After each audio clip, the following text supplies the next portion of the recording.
Alright, good afternoon. Welcome to my video. Guys, okay, pakita ko sa inyo ngayon yung ating platinum. Ito, testing natin sa ating tester ng diamond. Okay? Testing natin ito, guys. Kasi maraming nagtatanong kung meron bang diamond ang platinum or ang meteorite. Kasi this is a considered meteorite, guys. Okay? Ito guys, testing natin ito. Ayan. Ito ang forma ng ating meteorites or platinum daw. Ayan. So wala pa itong certification.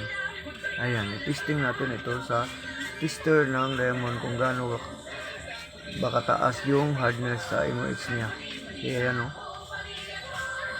Ayan ang ating platinum or meteorite. Okay? Ito. Ayan, sa 4 natin nilagay. Maramihan dito 6 pero sa 4 natin nilagay. Okay? Plaster natin. Okay na guys. Kitang-kita na guys. Hanggang 4. Okay? Balik natin sa 4. Okay? So, there is a platinum guys. Sa platinum na siya ay diamond. Oh. Okay. Klaro kayo. There is a pikas. Oh. Makita na to ang platinum guys ha. Ang diamond sa platinum ha. Makita na to. Bisag-asa na to tusok siya guys, oh. Perfect. Hati. Katong sa mga nungutana diya or ang meteorite ba doon ay diamond. So naa siya guys. Or ang platinum. Kaya kani oh, saksi gani siya. Oh. Tulo pa ka, oh. Nahimo nag 11 kabuk tulo ka red.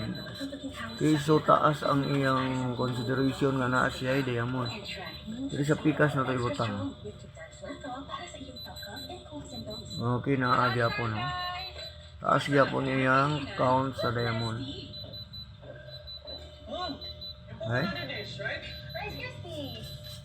Matadagan ang makitaan ni kung kayo interesado guys. Ano atong diamond or a platinum, but the other is this is a meteorite guys. Pero bisan asa ana basta ma-certify ni nato sa geoscience. Okay lang na bisag asa. At least naatay mahimo. Naro, taas gid kayo.